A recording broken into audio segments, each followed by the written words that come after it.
Assalamualaikum warahmatullahi wabarakatuh.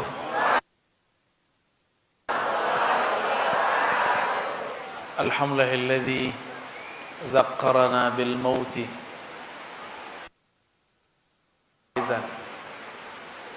walhamdulillahilladzi ja'alana min ummati sayyidina Muhammad sallallahu alaihi wasallam. Asyhadu an la ilaha illallah wa asyhadu anna Muhammadan abduhu wa rasuluh. Allahumma salli ala sayyidil wujud Sayyidina Ahmad Sayyidina Muhammad wa ala alihi wal mahdi khalifatihi wa sallam. Ini majelis ibu-ibu ya? Bapak-bapaknya ngikut. Izinnya iya di 9 tahun ya. Wah, jangan jadi songong ya. Karena 12 tuh ya. Beda-beda tipis.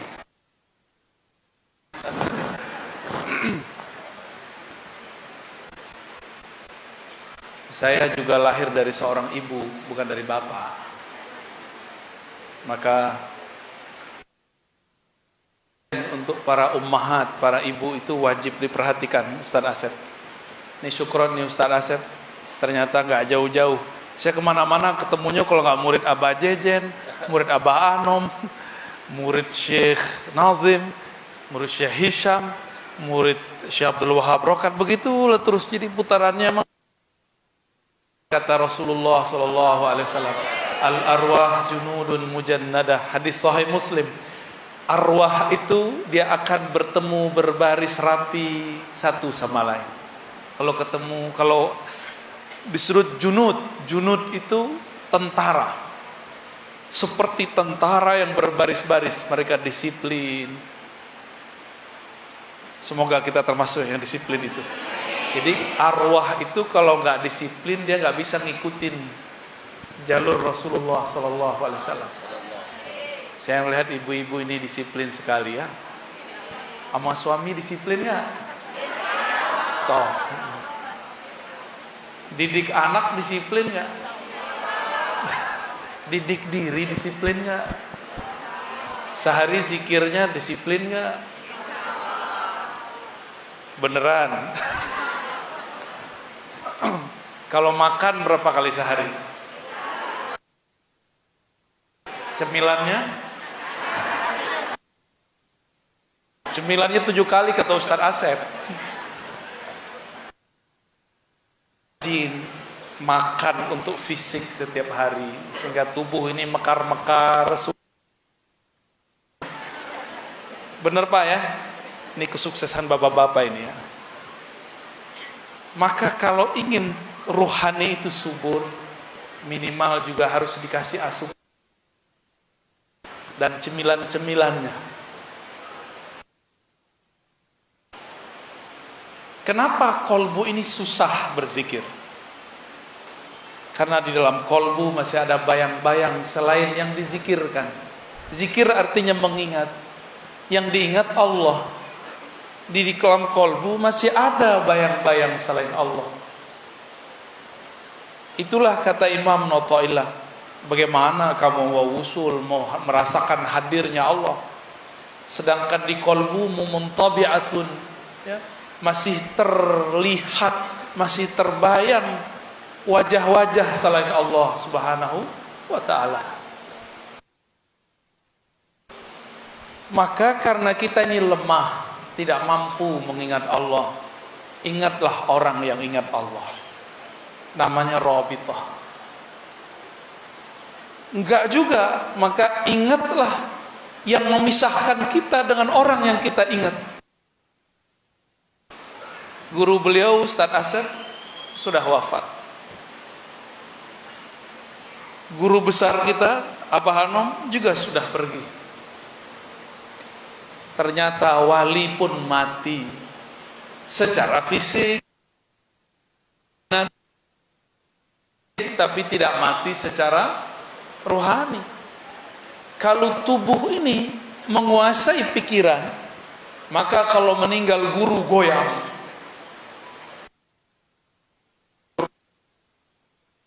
Menguasai badan, guru sedih ya sedih. Tapi kan guru mah pindah alam. Guru cuma pindah alam. Tubuh dia sudah tidak sanggup dengan kendaraan untuk hidup di dunia. Maka lepaskan ruhnya supaya lebih nikmat. Maka jangan dipaksa juga guru kita tetap hidup kalau badannya sudah sakitan. Ya.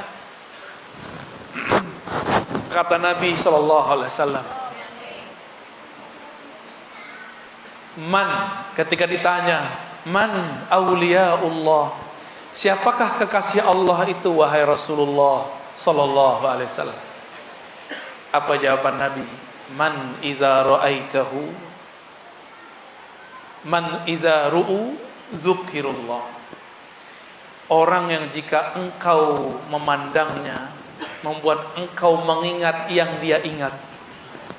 Siapa yang dia ingat? Allah.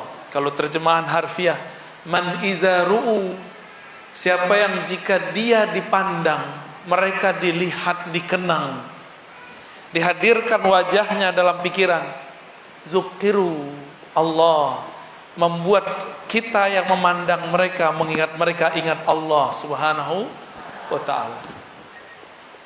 Udah punya guru yang begitu belum? Ingat dia, ingat zikirnya. Berarti itu mursyid kita. Ingat dia, ingat musuh sebelah. Berarti bukan mursyid dia mu'alim aja. Ya. Ingat dia, ingat taklimnya, kita ingat kepada Allah subhanahu wa ta'ala. Berarti itu yang mursyid. Jadi mursyid itu yang bukan yang dapat ijazah 1000 ijazah, enggak penting. Yang penting kalau kita memandangnya, mengingatnya, kita teringat kepada Allah subhanahu wa ta'ala. Hadis ini diriwayatkan oleh Imam Ibnu Majah, diriwayatkan oleh Imam Abu Nuaim, imam-imam yang lain dengan kualitas hasan li ghairi. Kualitasnya sangat bagus. Inilah dalil rabithah. Apa arti rabithah? Ikatan kalbu antara murid dengan guru. Ada yang bisa bayangin Allah? Bisa? Ada yang bisa ingat Allah? Gak ada. Cuma bisa menyebut nama Allah. Dari mana kita bisa menyebut nama Allah? Karena ada guru yang mengenalkan nama Allah. Ini disebut rabithah. Maka ingat guru, ingat Allah. Tapi banyak orang suuzon, berburuk sangka, dikira kita ini ingat guru dalam zikir. Bukan, sebaliknya. Kita dalam ingat guru, ingat Allah. Itu yang benar. Guru itu cuma babun wasilatun ilallah. Hanya pintu untuk masuk mengingat Allah subhanahu. Tanpa Rasulullah kita kenal Allah gak? Ada yang ketemu Rasulullah? Terus siapa yang kenalin Rasulullah? Guru. Berarti harus terima kasih kepada guru.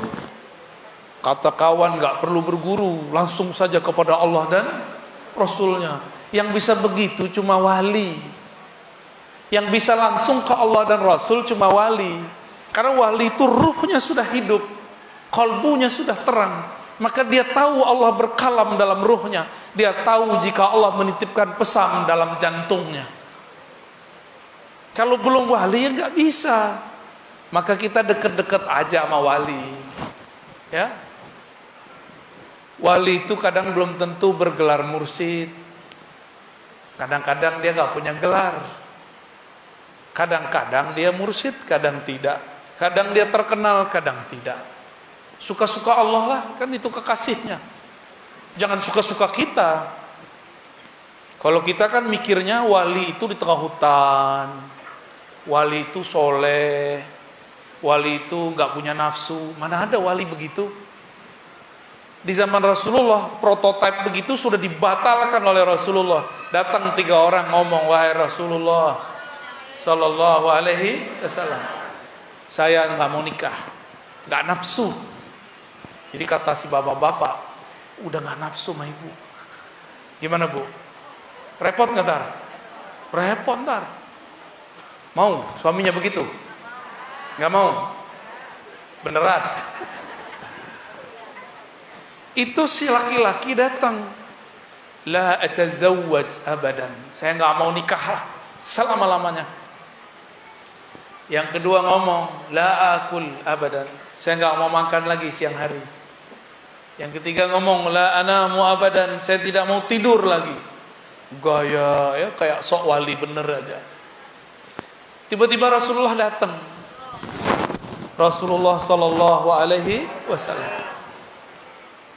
Ternyata ini orang datang, dilaporkanlah oleh Ummul Mukminin, wahai Rasulullah, itu orang-orang ngomongnya apa, ngomong anehnya. Terdengar mereka mengatakan mau jomblo seumur hidup. Ada yang masih jomblo? Ada yang jomblo ya. Sampai sini ada jomblo kan? Ada yang puasa tiap hari? Ada yang nggak tidur malam hari? Nah, dengarkan ini. Rasulullah sallallahu alaihi wasallam mengatakan, ana atqakum, aku yang paling kenal Allah. Ini terjemahan saya. Kalau terjemahan harfiah, aku paling bertakwa. Artinya, ana a'rafun nas billah, a'rafukum billah. Aku yang paling kenal Allah. Allah nggak suka orang-orang. Dalam dirimu ada nafsu, ada gairah, maka Allah halalkan pernikahan bagimu. Fa'atazawwaj, kata Rasulullah, aku paling kenal kepada Allah, aku pun masih menikah. Berapa istri Rasulullah, Pak? 11. Tumben ibunya jawab. Biasanya ibu diam kalau saya tanya begitu ya. Banyak tapi itu sedikit. Nabi Sulaiman 400. Pelayannya, gundiknya, jariyahnya 600. Jadi berapa tuh? 1000. Saya nggak bisa bayangin tuh. Nggak bisa saya bayangin. Bayangin 4 aja belum kebayang. Bayangkan belum pengamalan. Dan belum pengalaman. Jadi belum kebayang sama sekali. Apalagi Nabi Sulaiman 400 ditambah 600. Ya salam ya. Gimana cara bagi waktunya tuh? Tapi kita nggak tahu. Nabi ini kan nurnya bisa mecah ya. Salah satu mukjizat para anbiya itu terlihat di waktu yang sama di banyak tempat. Itu rahasianya. Itu ilmu Nabi Sulaiman tuh namanya. Ya, nggak boleh dikasih ke bapak-bapak, ntar dia buka cabang banyak-banyak.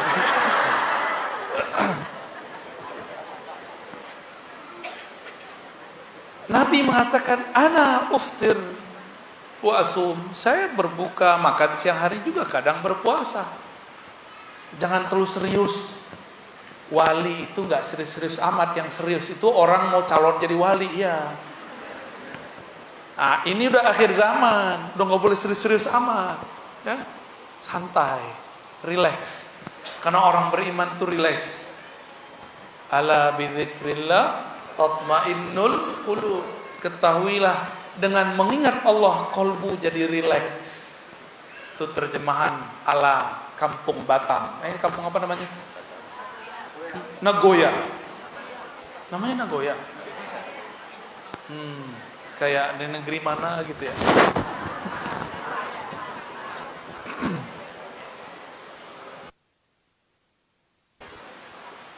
Mengingat orang-orang yang soleh membuat kita paham bahwa kekasih Allah itu bukan Allah kita, tapi Allah. Jadi nggak cocok nih mau pikirin, masa wali begini? Ya, emang wali kamu. Allah, wali Allah bukan kekasih kamu. Suka-suka Allah mau diapain? Taruh di apartemen ini, ada apartemen itu, ya kan? Ada yang di pulau ini, di pulau itu, suka-suka dia.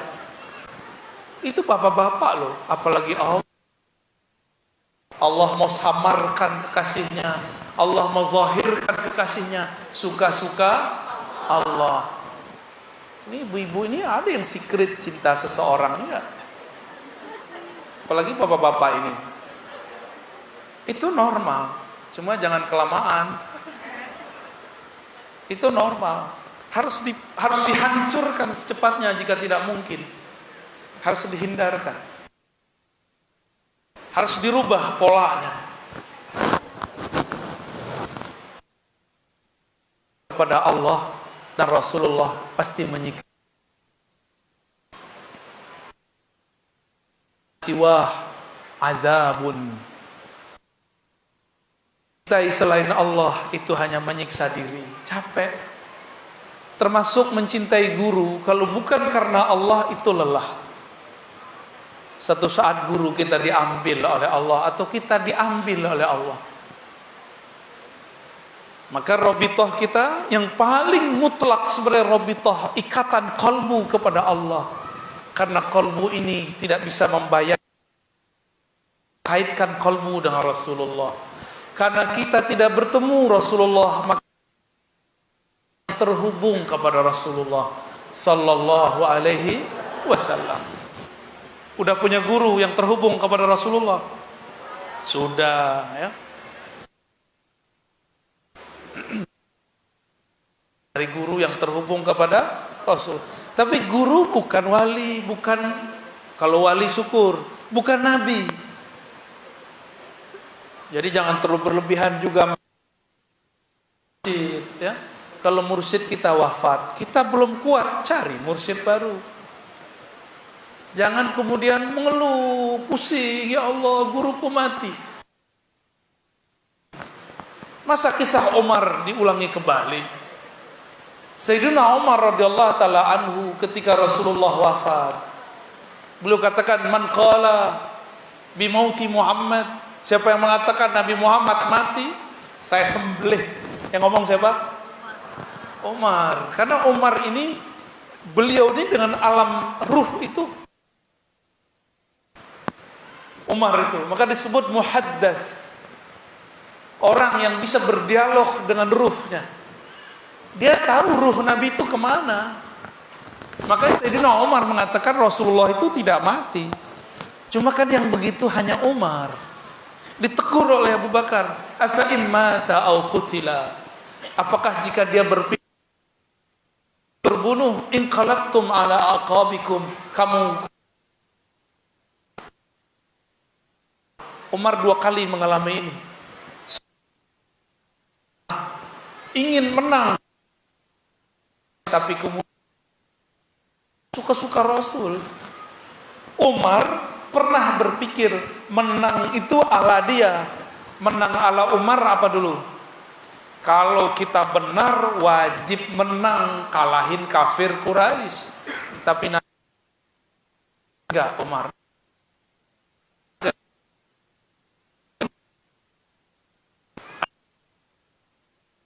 Wah,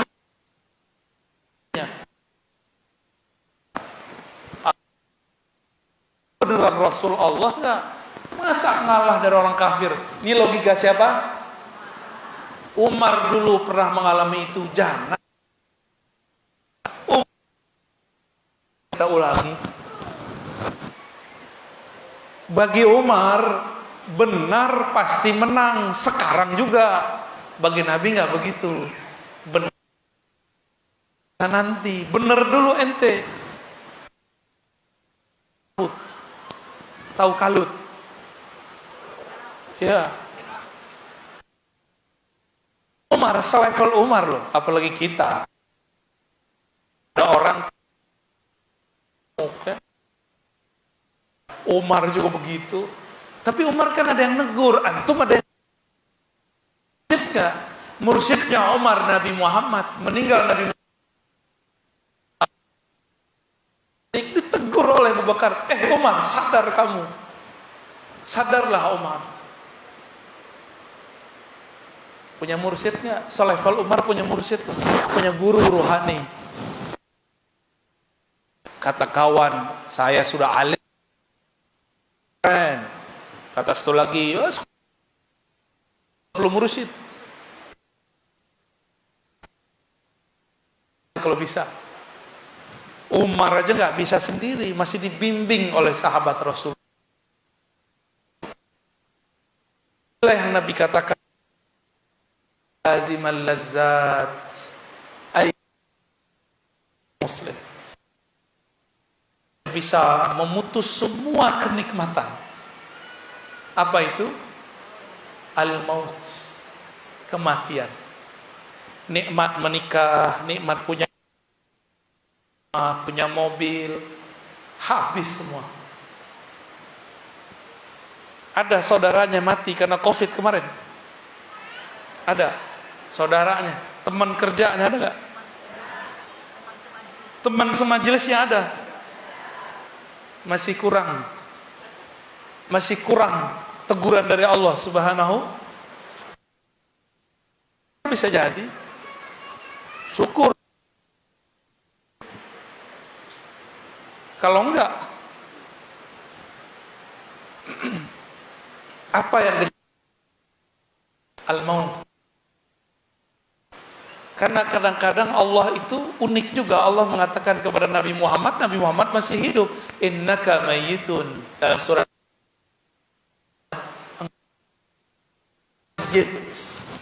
engkau adalah bangkai mati. Gitu. Itu Allah yang ngomong. Ternyata maksudnya engkau akan mati, hai Muhammad. Wa innahum mayyitun, mereka pun akan mati. Kalau sekarang begini doang kita sebut mati, nggak ada efeknya. Coba inget-inget teman kita duduk di samping sekarang mati, bisa nggak? Orang tua kita dulu hidup membesarkan kita, sekarang ada nggak? Udah nggak ada. Biasanya kalau baru-baru ingat, baru-baru meninggal, itu bisa nangis. Tapi kalau sudah lama, bingung juga mau nangis apa. Di dunia ini yang menghidupkan sunnah ingat mati cuma ahli thariqah, ahli tasawuf. Tapi setan tidak pernah diam. Setan akan memprovokasi wali-walinya, ulama-ulamanya. Jadi ada ulama setan namanya. Ulama setan itu akan menyerang, akan mencaci maki dan menyesat-nyesatkan ulama-ulama ahli tasawuf. Ingat-ingat tuh. Karena yang mengamalkan sunnah ingat kubur, ingat mati cuma siapa yang suka ziarah kubur, itu berarti berhasil gurunya mendidik. Maka pastikan jika ada kelompok yang tidak suka ziarah kubur, kolbunya keras. Apalagi ngomong doa ente gak nyampe ke orang mati. Tuh, jadi panitia dia, panitia kematian. Bisa gak jadi panitia kematian? Itu ada tuh. Kata dia kalau bukan anak gak nyampe, bener. Ntar kalau dia mati kita tendang aja masuk kubur. Kenapa? Karena sholat jenazah itu isinya doa. Takbir ketiga bunyinya apa? Allahumma ighfir lahu warhamhu. Kita bukan anaknya, ngapain baca begitu? Ini seorang imam namanya Ibn Nasr, seingat saya. Di zamannya ada ulama nyeleneh bilang azab kubur nggak ada. Nama kelompoknya disebut Mu'tazilah. Apa nama kelompoknya? Kalau sekarang disebut gaya baru. Ada tuh sekarang tuh, ya di Jakarta banyak. Modal Quran terjemahan. Terus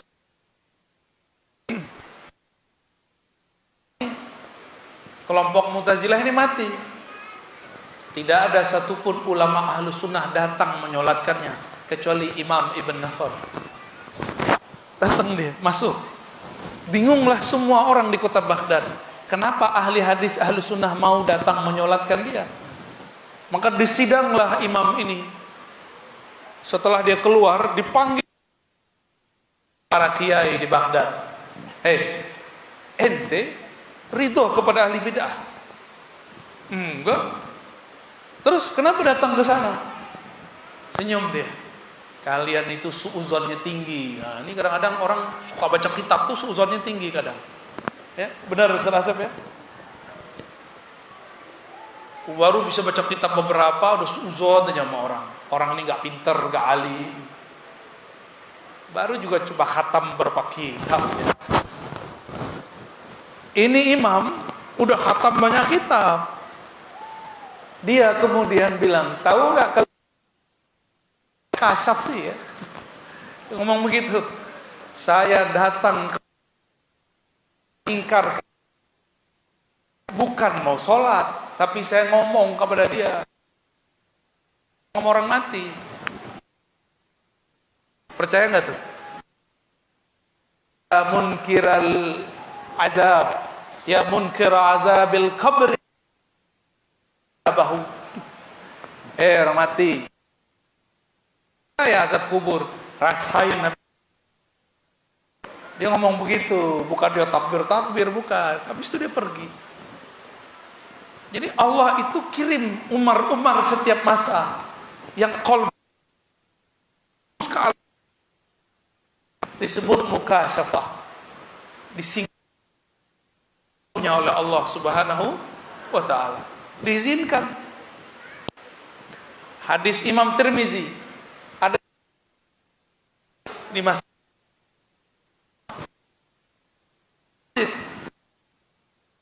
kuburan, ternyata masih ada yang dikubur di situ. Dia nggak tahu kuburannya sudah didatarkan, diratakan,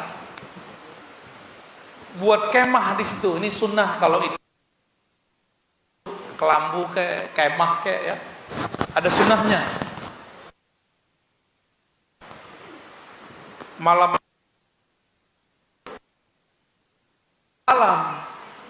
ruhnya Allah bawa ke alam kubur, terdengarlah ada orang baca dari dalam tanah.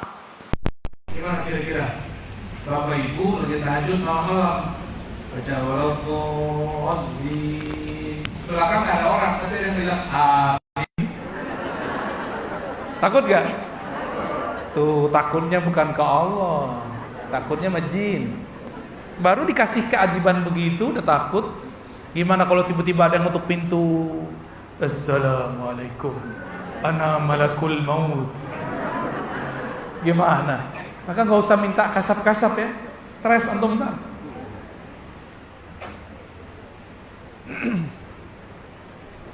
Dia dengar, tapi asik dia dengarkan. Lah, tabarakallazi biyadil mulk. Saya hafal nih ayat ini. Ternyata yang di dalam kubur sebelum dia tidur waktu masih hidup suka melazimkan, membiasakan baca surat Nggak sempet tuh malaikat maut, malaikat mungkar nakir nanya, mau tanya datang Al-Mulk. Al-Mulk itu surat, dan itu ada malaikat-malaikat yang membersamai surat itu. Mau datang tuh malaikat mungkar nakir mau nyapa dia, nggak jadi, dijaga oleh. Akhirnya mungkar nakir nggak jadi nanya, udah ente lewat. Tidur. Setiap malam dia baca Al-Mulk, yang baca nurnya yang membaca. Karena di alam kubur tidak ada lagi amalan yang dapat pahala. Yang ada yang mereka cari adalah bagaimana tambah dekat kepada Allah lewat ilmu. Jadi orang masuk kubur nyari ilmu, nggak nyari amal lagi.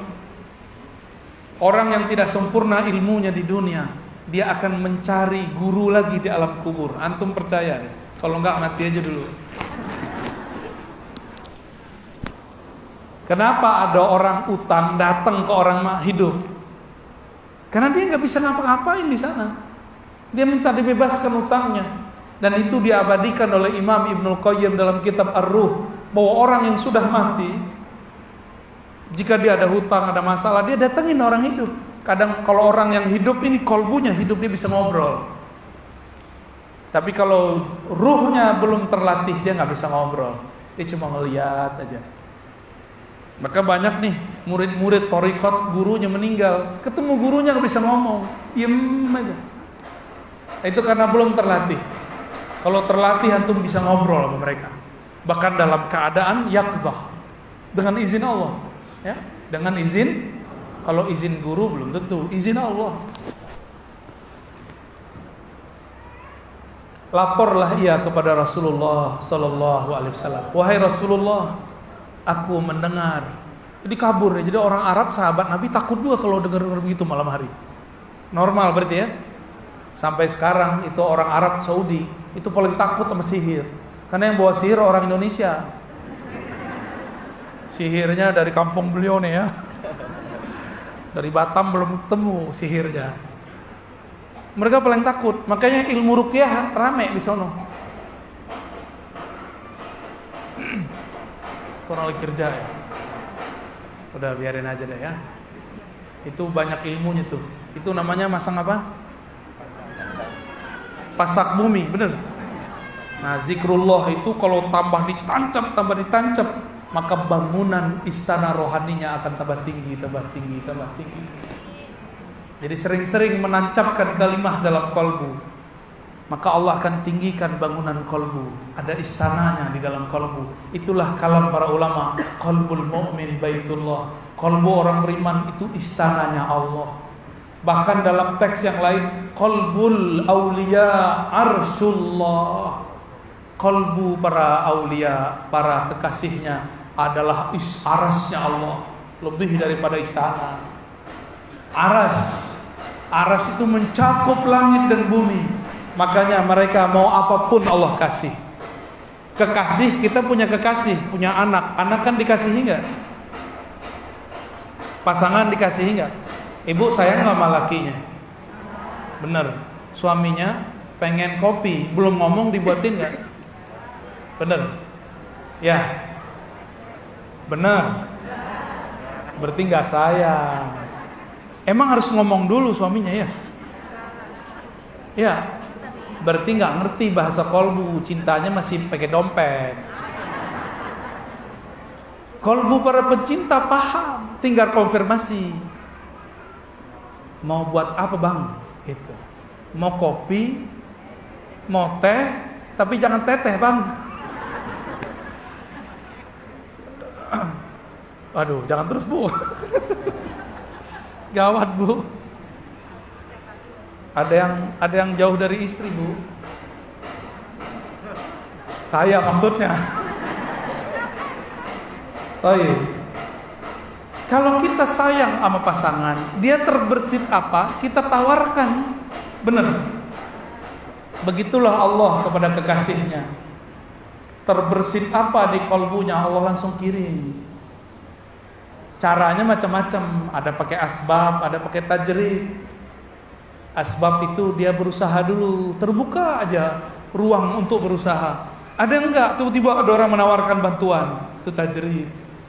Itu urusan Allah lah semua. Itu cara Allah menjamin kekasih-kekasihnya. Maka berjuanglah untuk Allah. In tansurullah yansurkum, pasti Allah bantu. Kita baru berjuang bantu pasangan kita, bantu anak, belum berjuang bantu Allah. Makanya kurang dijamin hidupnya oleh Allah Subhanahu wa ta'ala ya. Kalau berjuang ada pengorbanan enggak? Kalau pengorbanan makan hati enggak? Makan hati. Siap-siap makan hati kalau berjuang ya. Siap-siap kalau dibenci jika kita berjuang. Apakah kita berhenti berjuang kalau ada orang mencaci maki? Enggak ya. Salah satu perjuangan kita menghidupkan zikrul maut, menghidupkan kajian supaya umat ingat pada kematian. Ingat bahwa ada masanya ruh berpisah dari badan. Tapi bagi orang beriman, kematian adalah kesempurnaan. Disebutkan dalam Al-Quran, ternyata kita dulu pernah mati sebelum ini. Kaifa takfuruna billah wa kuntum amwatan fa ahyaakum summa yumitukum summa yuhyikum summa ilaihi turja'un. Kita dulu pernah mati. Mati itu artinya tiada. Lalu Allah adakan. Pengadaan pertama itulah masa alam nur, alam arwah. Lalu ditiupkan, meninggal di alam sana, masuk ke alam rahim ibu. Ibu-ibu ngerti nggak dulu waktu anaknya ditiupkan ruh? Enggak ya? Bisa request nggak, ya Allah pengen punya anak cowok, bisa nggak? Doa doang, tapi nggak bisa ya? Berarti ibu-ibu ini sepakat bapak, dia nggak bisa hamil sendiri, nggak bisa nentuin anaknya laki atau perempuan. Udah program ini segala macam, nggak bisa. Di luar sana ada orang yang pengen punya anak, nggak dapat. Tapi di dalam sini banyak yang banyak anak, tapi dia putus-putus. Kalau perlu di steril, benar. Emang dunia ini aneh. Begitulah dunia. Ada yang mencari, ada yang nggak mencari tapi malah memutus. Bapak Ibu Saudara yang bukan Allah, Thariqat Zikrul Maut itulah yang turun kepada Imam Al-Haris Al-Muhasibi, disebut dengan Thariqat Muhasabah. Apa nama thariqahnya? Muhasabah. Nah, carilah majelis-majelis yang bisa bermuhasabah. Muhasabah itu bukan hanya sekedar nangis-nangis, tapi muhasabah itu macam-macam. Ada muhasabah zahir, ada muhasabah batin. Orang awam muhasabahnya zahir. Ingatnya yang zahir-zahir baru bisa nangis. Ingat kalau hidup susah baru bisa nangis. Ingat orang tua meninggal baru bisa nangis. Tapi orang-orang terpilih, mereka menangis karena mereka merasa jauh dari Allah Subhanahu wa taala. Saya bertemu seorang wali Allah. Kami ngobrol-ngobrol tentang puasa. Puasa itu batal, kenapa Pak Kiai? Saya kira batal itu dengan jawaban fikih, makan, minum, menggauli pasangan. Dia bilang enggak. Bagi saya batal secara hakiki kalau engkau lupa kepada Allah Subhanahu wa taala. Loh, ini keras amat nih kajian Pak Kiai. Ya iya, hadis Imam Bukhari mengatakan as-saumu li, as-siyamu li, puasa itu milikku. Jadi para ahlullah itu mengatakan, setiap aku lupa kepadanya maka kolbuku mati. Jadi kapan kolbu ini mati? Kalau lupa kepada Allah. Karena ingat Allah susah, ingatlah orang yang ingat Allah itu guru mursyid. Ana ma'ahu idza dzakarani, aku bersamanya jika dia mengingatku.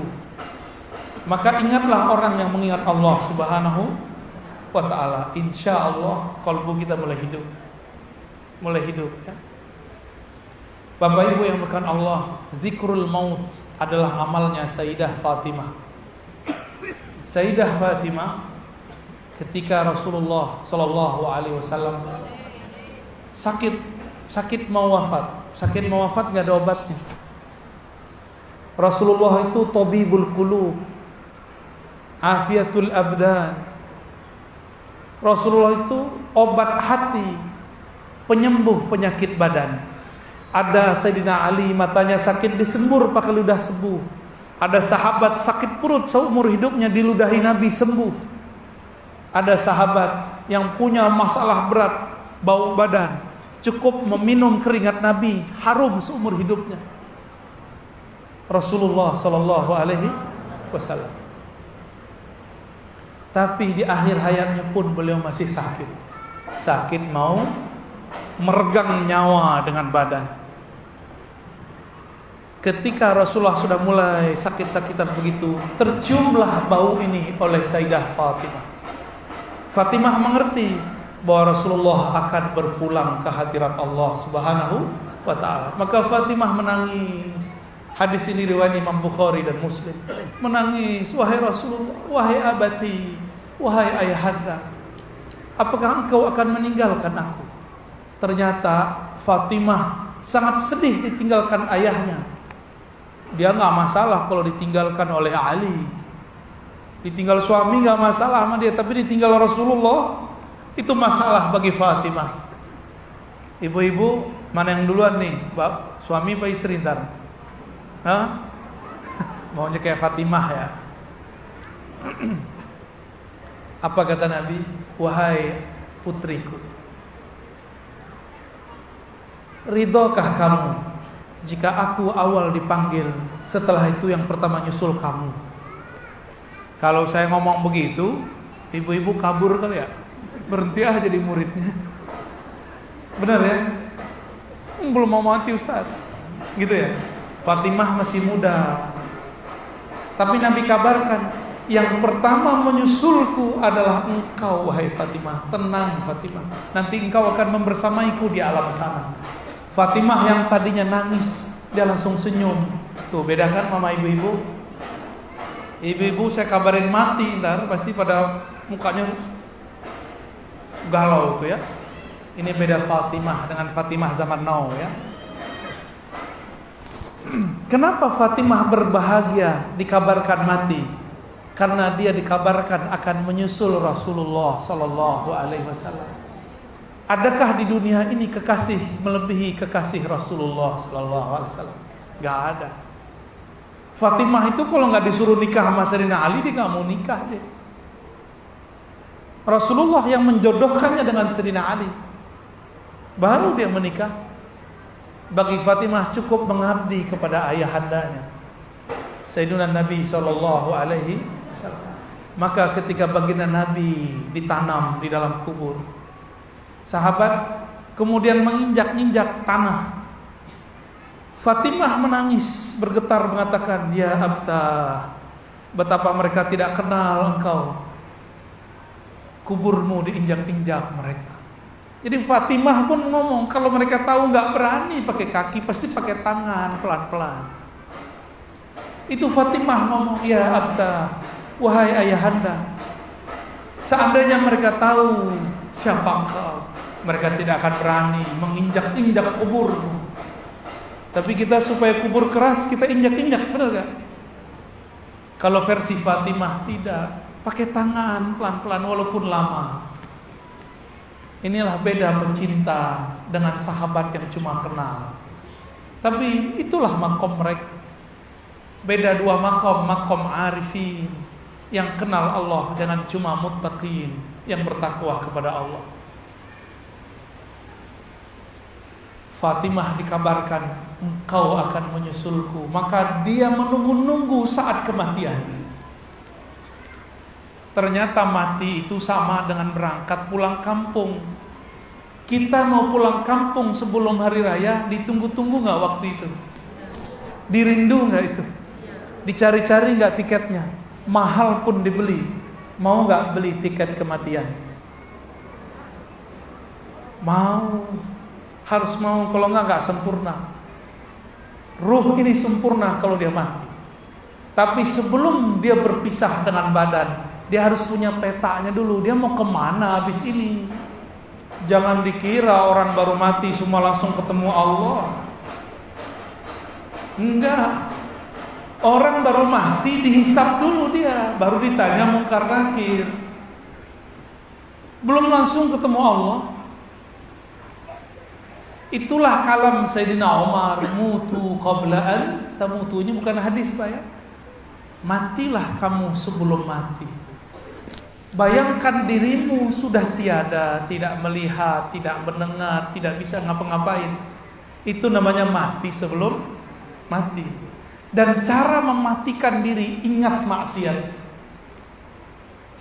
Ingat, pasti langsung kita bergetar. Maka kadang-kadang maksiat itu hadiah juga. Kalau kita nih taat dari kecil, seperti anaknya Jan, namanya Banul Jan Azazil. Dari kecil dia zikir. Ketika sudah puluhan ribu tahun berzikir, dia merasa sombong. Itu akibat cuma diajarin zikir tapi gak diajarin ilmu. Maka kita gak seneng anak kita cuma hafiz Quran, mengerti zikir. Harus diajarkan ilmu. Saya senang sekali ini di majelis ini diajarkan kitab ini, Ustaz ya. Kadang-kadang Al-Fathur ini yang nulis waliullah. Al-Ghaus, pemimpin wali di zamannya. Siapapun yang bersalam dengannya jadi wali. Tidak ada orang mengucapkan salam ke beliau, tasdik Anda waliullah, jadi wali dia langsung. Minimal jadi wali umum. Ketemu Syekh Abdul Qadir Al-Ji, mengarang kitab Al-Fathur Rabbani. Itu kalau cuma salam. Sahabat Nabi cuma mandang beliau lalu percaya beliau Rasulullah, langsung berganti status jadi sahabat. Radhiyallahu taala anhum. Di zaman Syekh Abdul Qadir ada orang percaya dia seorang wali, langsung jadi wali umum, wali am. Mengikuti thariqah beliau di zaman itu, langsung jadi wali khas, wali yang spesial. Ilmu beliau terus berkembang sampai sekarang berkembang, ya. Tapi sudah banyak juga perubahan-perubahan, ya. Saya lihat beberapa yang diajarkan di sini sudah tidak diajarkan dalam thariqah. Padahal dahsyat sekali. Sayyidina Umar mengatakan apa tadi? Mutu qabla an tamutu. Inilah cara untuk membuat zikir itu nikmat. Putus ingatan duniamu, maka engkau akan ingat kepada Allah. Saya ulangi di sini. Otak kita ini bisa ingat macam-macam. Ini. Jangan sholat pakai otak. Ya. Nanti pikirannya macam-macam. Ya. Zikir pakai apa? Pakai kalbu beneran. Tapi masih kepikiran macam-macam kan? Berarti zikirnya belum dengan kalbu. Zikirnya masih pakai sholat kok nerjemah. Itu khusyuk dari mana? Ya? Mana ada Nabi ngajarin sholat itu nerjemah Quran. Kalau nggak tahu ilmu khusyuk, belajar kepada ahli khusyuk, termasuk yang jago terjemah. Antum yang ahli terjemah, jangan sesatkan umat. Coba ibu-ibu bapak yang nggak pernah nyantri disuruh nerjemah Al-Fatihah lagi sholat, pusing nggak? Pusing, stres sholatnya. Setiap sholat stres karena nerjemah. Alif Lam Mim, hanya Allah yang tahu. Zalikal kitabul la raiba fihi, hanya Allah yang tahu. Gitu aja. Hudal lil muttaqin, hanya Allah yang tahu. Itu maqamnya antum semua tuh. Allazina yu'minuna bil ghaib, hanya Allah yang tahu. Itu boleh ya. Salat itu bukan nerjemah. Salat itu wajah tuh, bertawajuhnya qalbu kepada pencipta langit dan bumi. Menghadapnya qalbu kepada yang membolak-balik qalbu. Kembalinya ruh kepada yang meniupkan ruh. Kembalinya tubuh kepada tanah. Makanya disimbolkan sujud. Sujud itu adalah mati sebelum mati. Nabi Muhammad disebutkan dalam riwayat ulama-ulama sirah. Kata Sayyidatuna Aminah, ketika anakku Muhammad lahir, tiba-tiba dia kemudian berubah seperti orang sujud. Itu Nabi Muhammad. Maka bernamalah Muhammad, orang sujud itu mim ha mim dal. Tubuhnya itu adalah Muhammad. Coba kepalanya mim, benar. Lengkungan punggungnya ha. Ini mim. Ada dua enggak? Maka tasdid. Muhammad, satu kelihatan, satu tidak. Yang satunya nanti turun jadi al-mahdi. Lalu dal. Dal itu hidayah dari Allah. Hidayah minallahi tabaraka wa ta'ala. Mim ha mim dal. Maka tiada orang masuk neraka kecuali diganti wajahnya. Gak ada yang berwajah seperti wajah begini. Ya, walaupun gak cakep-cakep amat. Tapi ini kan wajah manusia, benar gak? Gak ada yang sejakap wajah Ustaz Asep ya. Wajahnya putih, kalbunya bening. Alhamdulillah. Ibu-ibu cari ustadznya yang begitu ya. Makanya gak boleh dimaskerin ustadznya. Selamat Ustaz. Terakhir yang mau saya sampaikan, ada pertanyaan ya? Pakai kertas ya, silakan ya. Mengingat kematian itu bukanlah mengingat sesuatu yang menakutkan. Pelajarilah ngapain kita setelah mati.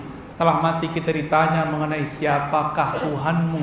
Maka pelajarilah ma'rifat Allah, mengenal Allah, maka nanti kita pulang kepadanya, kita akan bersamanya. Itulah kepulangan yang disebut pulang kampung, waktu yang ditunggu-tunggu. Inilah yang ditunggu-tunggu oleh Nabi, yang dirindui oleh Fatimah, yang diingat-ingat oleh Abu Bakar, yang dirindui oleh Umar, Utsman, Ali. Mereka tidak pernah menyesal dengan cara kematiannya. Ya, jadi Bapak Ibu tidak usah takut mati, rinduilah kematian, ya, supaya kita kemudian lupa kepada selain Allah Subhanahu wa ta'ala. Baik. Wah, diketik bener-bener ini. Serius bener ini.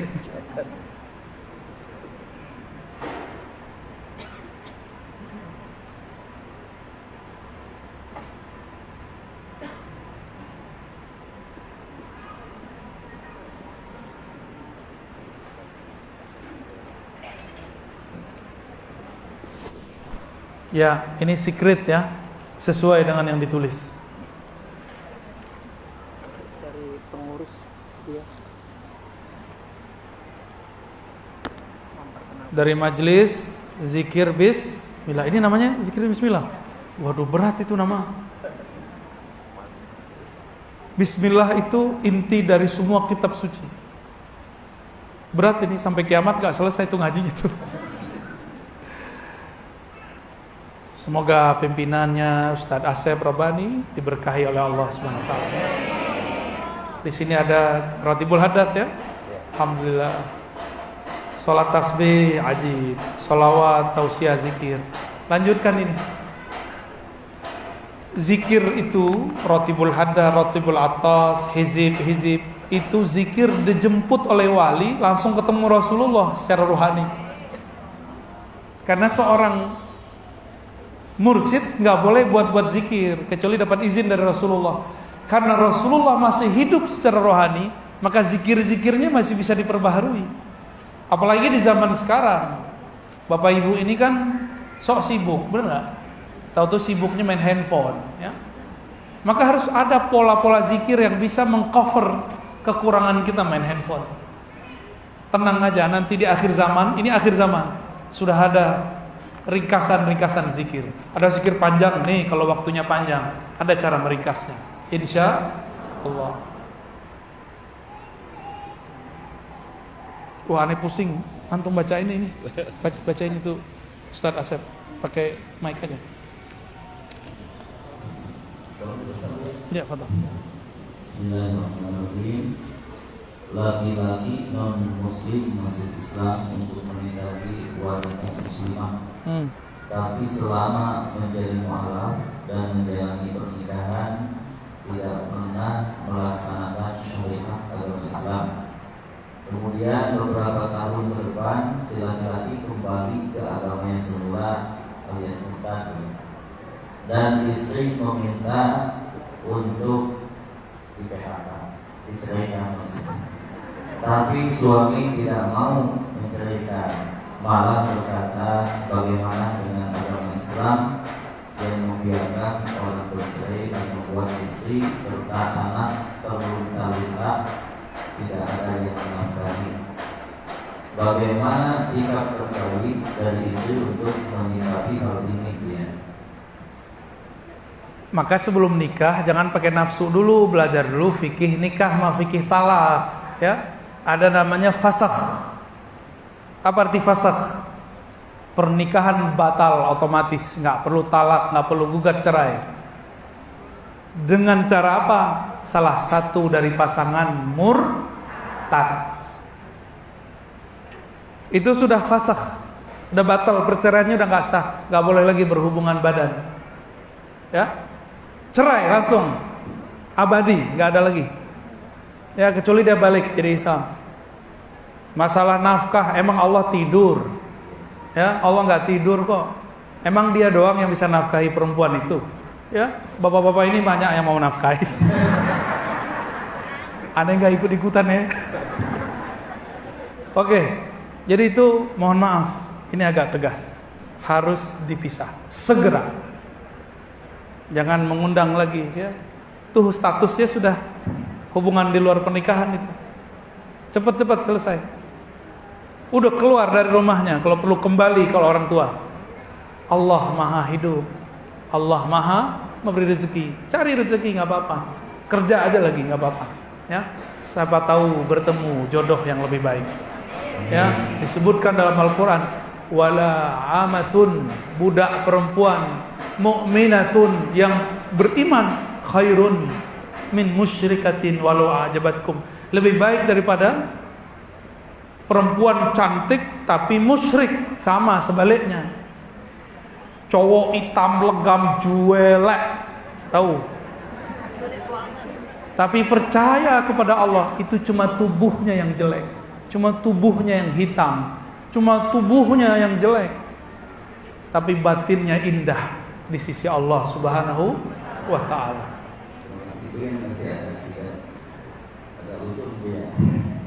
Semoga dia dalam lindungan Allah. Amin. Amin.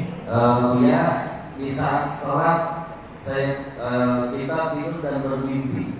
Apakah setelah mimpi roh kita keluar ya?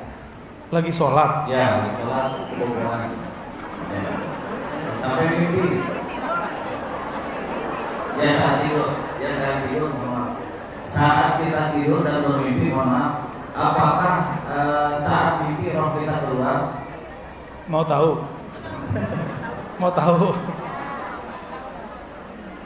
Di saat kita tidur, bukan hanya mimpi, lagi tidur, Allah langsung genggam roh, langsung digenggam. Tapi Allah kasih seperti ari-ari, tahu ari-ari, masih ada kaitan dengan tubuh. Jika dia kembalikan, namanya jaga, terbangun. Jika dia tidak kembalikan, namanya mati. Jadi mati itu semudah itu bagi Allah, sangat mudah. Jadi jangan senang-senang tidur, ntar lewat gak balik-balik. Dikit-dikit tidur, dikit-dikit mangap, ya. Jadi gimana ruhnya? Ruhnya langsung digenggam oleh Allah. Jadi pertanyaannya bukan keluar atau di dalam. Apa yang terjadi pada roh ketika dia tidur atau mimpi? Jangan pertanyakan keluar atau masuk. Yang ditanyakan apa yang itu dalilnya surat Az-Zumar. Ayat berapa tuh? 43 apa 42 tuh? Allahu yatawaffal anfusa hina mautiha. Ya. Gitu ya ayatnya. Allah lah yang mewafatkan jiwa ketika dia mati atau ketika tidur. Ada yang dilepas, ada yang diambil. Dilepas bangun, diambil mati selama-lamanya. Lanjut. Bolehkah tasbih di kalung lehernya? Pertanyaannya polos amat. Boleh nggak begini? Boleh nggak begini? Boleh. Boleh nggak?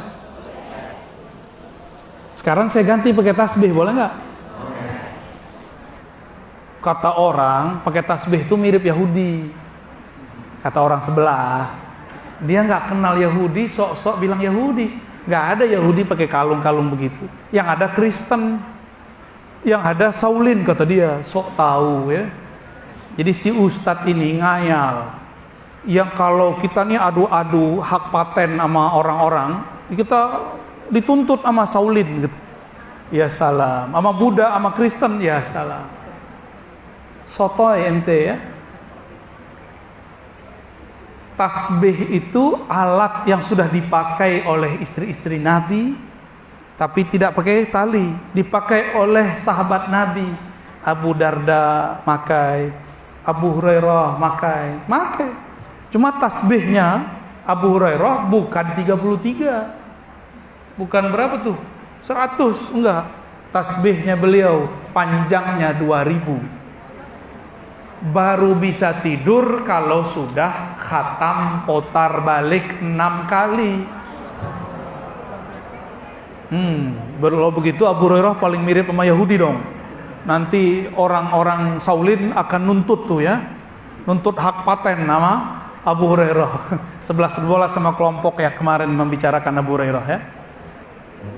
Ya. Ketika khotib naik mimbar, masih bolehkah sholat sunat tahiyatul masjid? Satu ya. Dalam sufi, bagaimana penilaian tentang mendengar, bermain dan berjoget? Mungkin ada yang gerakannya sudah. Ya. Kemudian. Banyak amat. Udah dulu. Stop dulu ya. Yang pertama tadi apa? Yang pertama, ketika khotib naik mimbar, ya masih bolehkah kita sholat sunat tahiyatul masjid? Kalau naiknya khutbah kedua makruh. Kalau khutbah pertama masih dibolehkan, bahkan dianjurkan. Satu kali ada seseorang masuk masjid, Nabi lagi khutbah. Nabi tanya, "Shalaita rakaatain?" Kamu sudah sholat 2 rakaat? Dia bilang belum. "Shalli rakaatain khafifatain." Sholat yang ringan, jangan panjang-panjang pakai Al-Qari'ah. Apalagi pakai surat As-Sajdah, jangan. Yang kedua tadi? Yang kedua, dalam sufi bagaimana penilaian tentang mungkin goyang dan lain sebagainya. Oke. Karena bermain dan berjoget. Tasawuf itu nggak ada urusannya dengan hukum Islam. Hukum Islam itu urusan ahli fikih. Ya, sufi itu tidak ada yang mendekatkan diri dengan joget. Ente salah paham karena belajar tasawuf lewat YouTube. Nih, ada yang suka musik kan? Ada yang jago musik? Kalau kita lagi mendengarkan musik yang kita suka atau suara yang kita suka, tiba-tiba kita ngapain? Gerak. Berarti gerak itu manusiawi atau hewani? Coba dengerin musik dekat hewan, goyang-goyang nggak? Karena ente manusia bisa bergerak. Belum boleh Bu, tunggu dulu. Tunggu dulu. Kalau kolbunya kuat, dia tidak akan bergoyang ketika dengerin musik. Tapi kalau kolbunya menerima musik itu dan dia dalam keadaan kurang sempurna, dia akan ikut bergoyang sesuai dengan musik. Makanya kita dengerin musik apa, dengerin nasyid apa, itu langsung baca Qur'annya begini-gini nggak? Coba lihat kori-kori itu badannya gerak-gerak kalau bener? Seperti itu. Ibu-ibu, kenapa kalau orang baca Qur'annya indah, tiba-tiba baca Allah gitu ya? Sama kayak ngelihat Ustadz Asep pertama kali. Allah. Kenapa? Karena kalau kita mendengarkan sesuatu yang indah, melihat sesuatu yang indah, butuh ekspresi. Ya. Gerak itulah yang membuat yang disebut tari. Muncullah dulu namanya seni sufi, bukan zikir sufi. Saman. Tari saman. Ada namanya whirling darwish. Itu nggak dibuat-buat. Itu dimulai dari zikrullah. Mereka mendengarkan syair-syair kerinduan kepada Allah, kepada Rasul. Maka kemudian Jalaluddin Arumi kemudian berputar. Jadi bukan joget-joget begitu, enggak, itu suuzon itu. Dan tolong diingat, sufi-sufi tidak mendekatkan diri kepada Allah dengan joget. Itu cuma seninya. Ya, boleh nggak tari saman, Bu? Tari saman boleh. Kalau kita lagi nonton bola, bolanya mau gol, boleh nggak jingkrak-jingkrak? Hore, gitu boleh nggak? Boleh nggak? Itu orang yang mengharamkan joget-joget, dia joget lagi. Ya, dia main futsal, padahal Nabi kan nggak pernah main futsal. Gol, gitu. Terus ada yang kepalanya digoyang-goyang. Ya sama aja.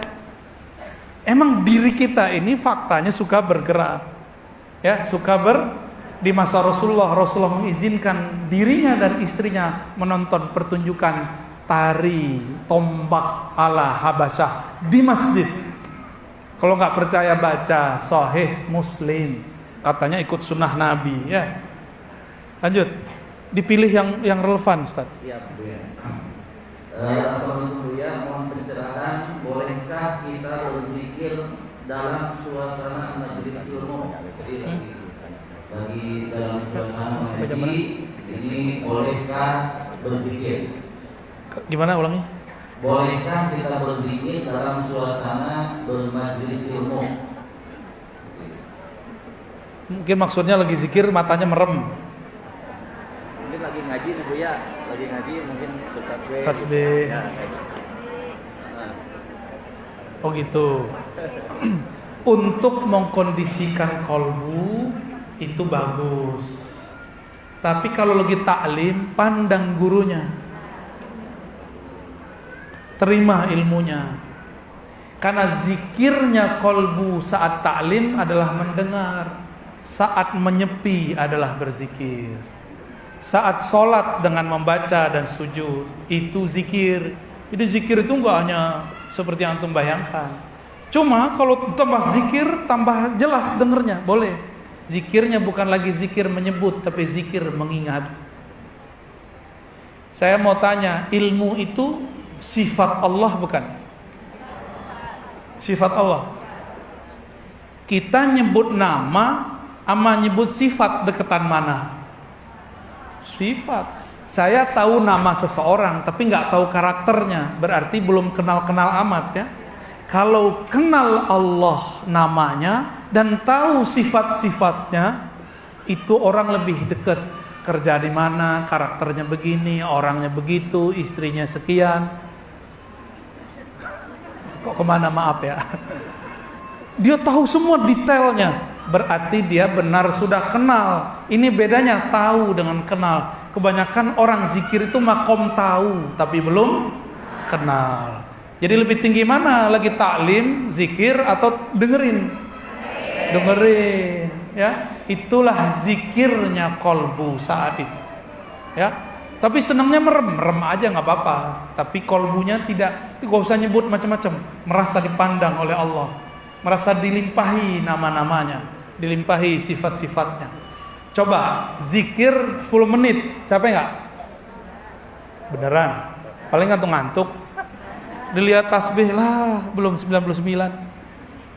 Ya, dilihat tebel, waduh, tebel nih. Punya buku zikir, Pak Ustadz? Belum. Itu nanti jamaahnya jangan tebel-tebel. Ntar dia ngeliat, berhenti ah. Tapi kalau orang taklim 2 jam rasanya sebentar. Kalau zikir 2 jam kaki udah pegel-pegel. Dari tadi gak pegel-pegel kan? Tuh aneh. Karena farhan, kolbunya senang. Kolbunya senang. Itulah zikir yang lebih tinggi. Maka kalau lagi taklim, kita masuk masjid, bahkan tahiyatul masjid pun gak usah. Langsung istighfar, syahadat, sholawat, duduk. Kita lagi taklim, syuruk, gak usah sholat dulu, selesain dulu guru kita ngomong. Karena kalam-kalam Allah keluar dari mulutnya. Itu bukan berarti haram sholat ya. Yang dianjurkan, yang afdol yang mana? Ada emas, perak, pilih mana? Taklim itu emas. Antum sholat sendiri, zikir sendiri itu perak, pilih mana? Emas. Di sini banyak emas loh ya. Mas. Ini Bu ya, satu lagi mendoakan atau mengirimkan surah Al-Fatihah buat almarhum suami yang non muslim, apakah sampai? Enggak sampai. Bu ya, nih perbedaan kolbu dan ruh apa itu? Pertama enggak sampai ya, karena passwordnya harus mukmin, ya kalau enggak sampai ya sudahlah. Cukup katakan kepada Allah, ya Allah, dia non muslim, tapi dulu udah pernah baik kepadaku. Ya, tolong ringankan. Bisa. Tapi diampuni ya urusan Allah.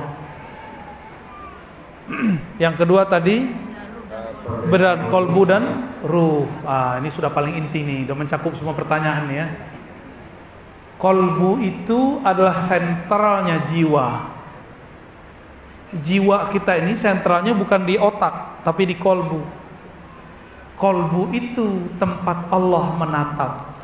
Kolbu antum ditatap Allah, tapi Allah kecewa di kolbu kita bukan namanya. Allah kemudian males lihat kolbu kita. Kenapa?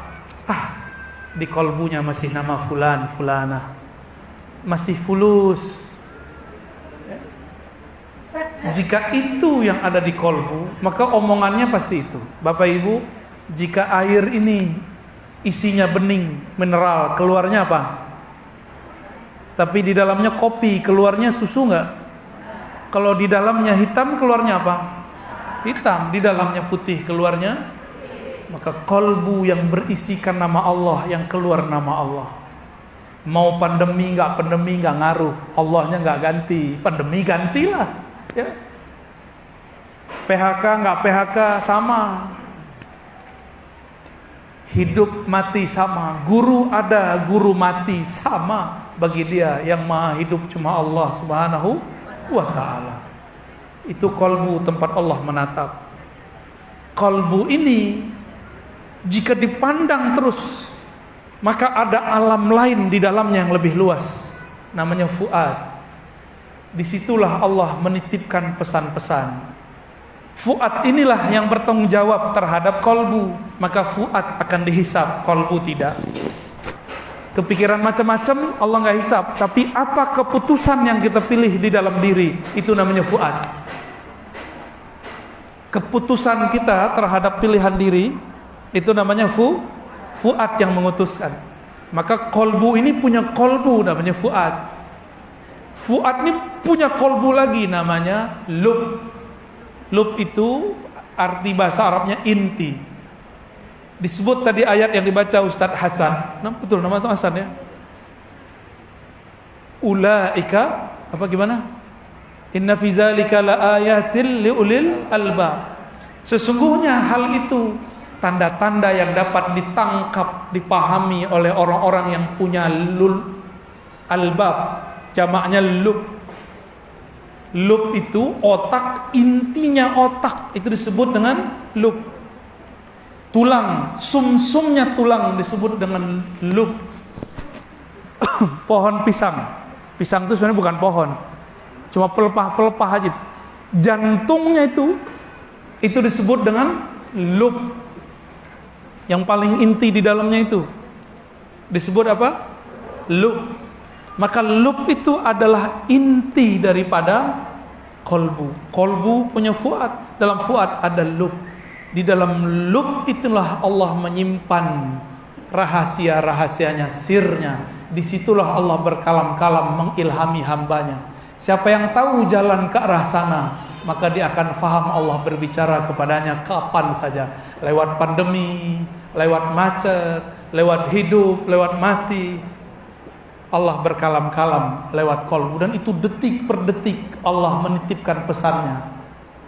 Annahu la ilaha illahu. Bahwasan tiada yang berhak disembah kecuali Dia. Itu yang Allah kalamkan terus di dalam ruh. Dalam ruh, ya. Makanya zikir paling tinggi adalah zikir la ilaha illallah, karena bisa membawa dari otak ini tembus ke dalam ruh, dan itu puncak dari semua pencapaian hamba. Semoga kita sampai ke sana. Amin ya rabbal alamin. Ajak belajar zikir sama Ustaz ya. Nanti diajak zikir bagaimana cara kolbu itu bergetar kalau disebut nama Allah. Ada tekniknya, ada caranya. Semoga kita dipandang oleh Allah, di kolbu kita ada namanya. Jika tiada namanya, semoga ada ilmunya. Ya Rabb, di kolbu kami minim sekali nama Engkau. Ya Rabb, kami sedikit sekali menyebut-nyebut nama Engkau.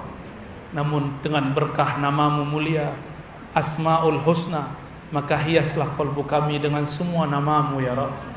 Allah mamla' qulubana bi asma'ika wa sifatika. Ya Allah, hiasi kolbu kami dengan keindahan-keindahan sifatmu, dengan cahaya-cahaya namamu. Ya Rabb, bihaqqi la ilaha illallah fa'arifna tariq ilaik. Ya Allah, dengan keberkahan kalimah la ilaha illallah, tunjukkan kami jalan kepada Engkau. Ya Allah, bihaqqi nabiyina Muhammad, maka jadikan kami wafat dalam kalimah la ilaha illallah, hidup dalam kalimah la ilaha illallah, bangkit dalam kubur, dibangunkan mungkar nakir dengan la ilaha illallah, dibangkitkan di padang mahsyar dengan la ilaha illallah, ditimbang di mizan Engkau, dihisab dengan hisab Engkau dengan la ilaha illallah, diperjalankan di atas siratnya dengan la ilaha illallah, dan izinkan kami masuk surga dengan la ilaha illallah Muhammadur Rasulullah sallallahu alaihi wasallam. Rabbana atina fid dunya hasanah wa fil akhirati hasanah wa qina adzabannar. Wa sallallahu ala sayidina Muhammad walhamdulillahi rabbil alamin. Mohon maaf, tidak usah salam-salaman ya. Cukup dengan hati. Innallaha ma'ana. Assalamualaikum warahmatullahi wabarakatuh.